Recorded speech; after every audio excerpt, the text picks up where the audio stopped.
Hello दोस्तों, नमस्कार करते हैं एक नए दिन के साथ नए ब्लॉग की शुरुआत। और आज के इस नए ब्लॉग की शुरुआत शाम के 6 बजे के साथ हो रही है। दोस्तों वैसे आज का ये ब्लॉग नहीं होने वाला है, आज की एक वीडियो होने वाली है जिसमें कि मुझे आप लोगों के साथ एक इन्फॉर्मेशन को शेयर करना है। इन्फॉर्मेशन होने वाली है पंचायती चुनाव के रिगार्डिंग। जैसे कि कुछ समय पहले मैंने आप सभी लोगों के साथ थोड़ा सा हिंट तो आप लोगों को दे दिया था, बट चलो आज के इस ब्लॉग में सब कुछ क्लियर करते हैं। जैसे कि आप सभी लोग भली भांति अवगत हैं कि पंचायती चुनाव शुरू हो गए हैं। 2 तारीख से नॉमिनेशन स्टार्ट हो जाएंगे, यानी कि 2 जुलाई से। और जो चुनाव है वो 2 चरणों में होगा। एक होगा 24 जुलाई को, दूसरा होगा 28 जुलाई को। तो ये रही पंचायती चुनाव की बात। इस समय काफ़ी सारे कैंडिडेट्स खड़े हो रहे होंगे, चाहे वो प्रधान पद के लिए हो, क्षेत्र पंचायत के लिए हो, चाहे वो जिला पंचायत के लिए हो।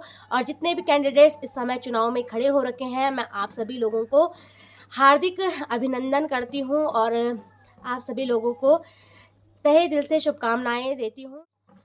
और माँ भगवती से प्रार्थना करूँगी इस समय वही कैंडिडेट जीते जो अपने क्षेत्र के लिए कुछ अच्छा कार्य करे और जो उस चीज़ के लिए सक्षम हो। और तो मेरा नाम है तन्नू पवार और तन्नू जेठुड़ी। तन्नू पवार मेरा मायके से नाम है और ससुराल से मेरा नाम है तन्नू जेठुड़ी। आप सभी लोग मुझे तन्नू पवार के नाम से जानते हैं क्योंकि यूट्यूब में मेरा नाम तन्नू पवार ही है। मायके से कास्ट ही स्टार्टिंग से ही इस नाम से मेरा चैनल बना हुआ था, तो इसलिए आप मेरे को तन्नू पवार के नाम से जानते हैं। बट वैसे मेरा नाम तन्नू जेठुड़ी है। और मेरे जो गांव पड़ता है, यानी कि मेरा जो ससुराल पड़ता है वो पड़ता है कुन गांव, जो कि टिहरी गढ़वा ज़िले के अंतर्गत आता है। और इस समय हमारी ग्राम सभा से भी प्रधान पद हेतु महिला सीट आई हुई है। और इस समय अपने ग्राम कुन से मैं इस समय ग्राम प्रधान प्रत्याशी के रूप में खड़ी हो रही हूँ। तो काफ़ी ज़्यादा खुशी भी हो रही है और थोड़ा सा नर्वसनेस भी हो रही है, क्योंकि ये मेरा फर्स्ट टाइम है चुनाव लड़ने का और पहला एक्सपीरियंस है। देखते हैं कि ये एक्सपीरियंस कैसा कैसा रहता है। बट आज के वीडियो के माध्यम से मुझे आप लोगों के साथ यही चीज़ें शेयर करनी थी कि मैं अपने गांव से इस समय ग्राम प्रधान प्रत्याशी के रूप में खड़ी हो रही हूँ और कुछ बातों को आप लोगों के साथ शेयर करना चाहती हूँ।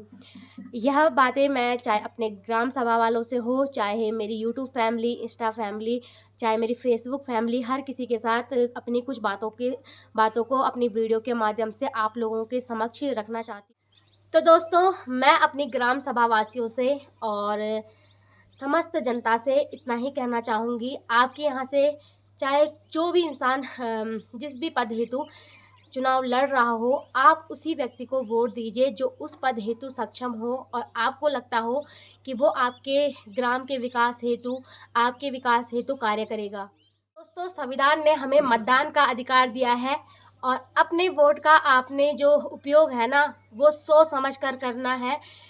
चुनाव में एक एक वोट मायने रखता है, इसीलिए आप सभी लोग अपने वोट का उपयोग बहुत ही सोच समझ कर कीजिए। जिस भी व्यक्ति को देखकर आपको लगेगा कि हाँ ये सक्षम है इस पद हेतु, उसी को अपना वोट दीजिए। मैं ऐसे नहीं कहूँगी कि आप मुझे ही वोट कीजिए। अगर आपको हमारे ग्राम सभा वालों को अगर कोई दूसरा कैंडिडेट लगता है कि हाँ वो आपके हित में कार्य करेगा ये, या फिर वो सक्षम है उस पद हेतु, तो आप उसी को वोट कीजिए। पर चुनिए उसको जिसको देखकर आपको लगेगा कि हाँ ये महिला सक्षम है और ये हमारे लिए कार्य करेगी। आज के वीडियो के माध्यम से मैं अपने ग्राम सभा वासियों से भी यह इतना ही कहना चाहूँगी।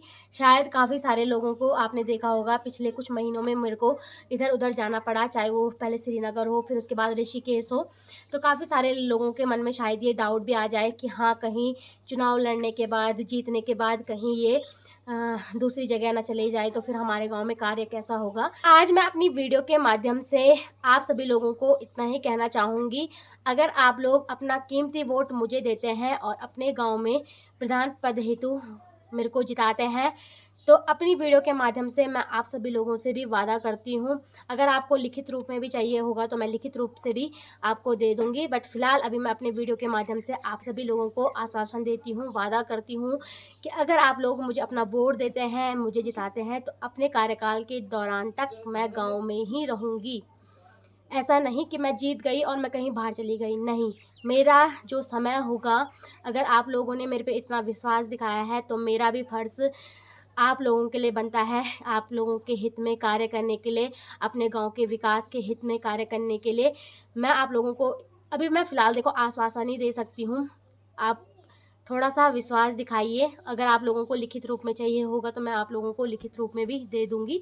फ़िलहाल मैं वीडियो के माध्यम से आप लोगों को अपनी तरफ से क्लियर कर रही हूँ कि अगर आप लोग मेरे को प्रधान पद हेतु जिताते हैं तो 5 साल, जब तक 5 साल का कार्यकाल होता है एक प्रधान का, तब तक मैं गाँव में ही रहूँगी और आपके हित में जितना हो सकेगा मैं कार्य करती रहूँगी और अपने गाँव के विकास के हित में जितना मुझसे हो पाएगा मैं सब कुछ करूँगी। और मैं इतना भी कहना चाहूँगी, ऐसा नहीं है कि मैं प्रधान नहीं बनूँगी तो मैं अपने गाँव के लिए कुछ नहीं करूँगी। जब जब मेरे गाँव को मेरी ज़रूरत होगी मैं हमेशा तत्पर रहूँगी उनके लिए कार्य करने के लिए। जैसे कि आप सभी लोग जानते हैं ना दोस्तों कि हमारे गाँव में एक बहुत बड़ी समस्या जो कि है जल की समस्या, और अपने जब से मेरी शादी हुई है तब से लेकर मैंने अपने ब्लॉग के माध्यम से हमेशा उस समस्या को आगे रखने की कोशिश की है ताकि उसमें समाधान निकाला जाए। उसके बाद जो जल के लिए भूख हड़ताल भी चली थी उसमें भी जितना हो पाया हम लोग गए, हमारे पूरे ग्राम सभा पूरी भरपूर पट्टी के लोगों द्वारा सहयोग किया गया और आज उस समस्या का निवारण किया जा रहा है। ये लड़ाई अभी पूरी संपन्न नहीं हुई है, ऐसा बिल्कुल ना सोचे कि हम उस समय भूख हड़ताल करने गए और अब ये समस्या ख़त्म हो जाएगी। जब तक पानी घरों में नहीं पहुंच जाता तब तक वो लड़ाई जारी रहेगी और जब तक हमारे ग्रामवासियों को मेरी ज़रूरत होगी मैं हमेशा आगे आऊँगी, चाहे मैं प्रधान बनूँ ना बनूँ। इसी के साथ मैं कहना चाहूँगी, मेरे अपने गांव में मैं 1 साल रही, मैंने 1 साल में काफ़ी सारी ऐसी समस्याएं देखी जिसको कि मुझे लगता है कि हाँ, अगर आप लोग मुझे प्रधान पद प्रत्याशी के रूप में जिताते हो तो मैं उन कार्यों को पूर्ण कर पाऊँगी और उन समस्याओं का समाधान निकाल पाऊँगी। क्योंकि जब हम प्रधान बनते हैं तो हमारे पास शक्ति होती है, हम वो कार्य थोड़ा-सा आसान हो जाता है जो कि हम एक नागरिक होकर नहीं कर पाएँगे। आप लोगों से बिल्कुल भी ऐसे बड़े-बड़े वादे नहीं करूँगी कि हाँ, मैं ऐसा कर दूँगी, वैसा कर दूँगी, तैसा कर दूँगी। मैं बस उतना करूँगी जितना मेरे गाँव के विकास के हित में होगा और आप लोगों के विकास के हित में होगा। जो एक प्रधान का कर्तव्य होगा उसका पालन करने की पूरी कोशिश करूँगी। चाहे वो हमारे गाँव में रोज़गार लाने से लेकर हो या महिलाओं को आगे बढ़ाने से लेकर हो, रास्तों का निर्माण करने से लेकर हो, जो मुझसे हो पाएगा, जितना बन पाएगा मैं उतना पूरा अपनी जी जान लगा दूँगी अपने गाँव के विकास के हित हेतु। थोड़ा-सा पूजा चल रही थी मेरे मायके में, इसलिए मेरी लाइफ़ की अपडेट तो आप लोगों तक वैसे भी पहुँच ही जाती है। पूजा चल रही थी इसलिए मैं अपने मायके में आई हुई हूँ और कल तक जब शायद ये वीडियो सबके पास पहुँच जाए तब तक मैं अपने ससुराल भी पहुँच चुकी होंगी। तो कल मुझे अपने ससुराल भी जाना है। दोस्तों, मेरे हस्बैंड भी आर्मी में है, मैं भी व्लॉगिंग करती हूँ। काफ़ी सारे लोग कमेंट करेंगे कि प्रधान के लिए उठ रहे हो तो क्या आपके लिए पूरा नहीं हो रहा? ऐसा बिल्कुल भी नहीं है कि पूरा नहीं हो रहा। माता रानी की कृपा से जितना भी है सब कुछ बढ़िया है। बस एक ना हाँ यार दोस्तों, अगर कि मेरे पास भी थोड़ा-सा शक्ति होती तो मैं भी अपने गाँव के लिए कुछ कर सकती।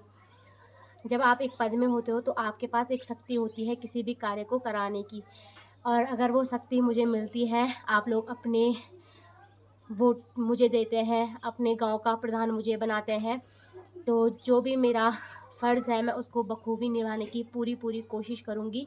और जो मैं आप लोगों से वादा करा है कि मैं अपने गाँव के विकास हेतु कुछ ना कुछ कार्य करूँगी, उनको पूरा करने की पूरी कोशिश करूँगी। अभी तो मैं केवल आश्वासन दे सकती हूँ, बाकी आप जब देखो मैं कार्य अगर मैं जीत गई उसके बाद जब मैं कार्य करूँगी उसी के बाद आप लोगों को पूर्ण रूप से पता चलेगा कि हाँ, मैं उस लायक सक्षम हूँ या नहीं। बाकी मैं अभी भी बोलूँगी, आप सोचिए समझिएगा और सक्षम व्यक्ति को ही अगर आप अपने वोट का इस्तेमाल सही जगह करते हैं तो आप उस उम्मीदवार को 100 बार टोक सकते हैं, 100 बार बोल सकते हैं कि तुमने हमारे गाँव में ऐसा कार्य नहीं कराया या तुमने हमसे ये वादा किया था उसके बाद भी तुमने ये कार्य नहीं कराया। इसीलिए जो भी हो आप सोच समझ कर कीजिए। आप सभी लोग पढ़े लिखे हैं, समझदार हैं। बाकी जितने भी कैंडिडेट्स इस टाइम खड़े हो रखे हैं, मैं आप सभी लोगों को, चाहे वो हमारे गांव से कोई और अन्य लोग भी प्रधान पद हेतु खड़े हो रखे होंगे, मैं उनको भी हार्दिक स्वागत और अभिनंदन करती हूँ उनका भी। और देखते हैं चुनाव में आगे क्या क्या होता है। बाकी हार्दिक शुभकामनाएं आप सभी लोगों को मेरी तरफ से। इस ब्लॉग को मैं यहीं पे समाप्त कर देती हूँ। और अब सीधे चुनाव में चलेंगे। 2 तारीख को नॉमिनेशन है, नॉमिनेशन कराने जाएंगे। बाय बाय दोस्तों, टेक केयर।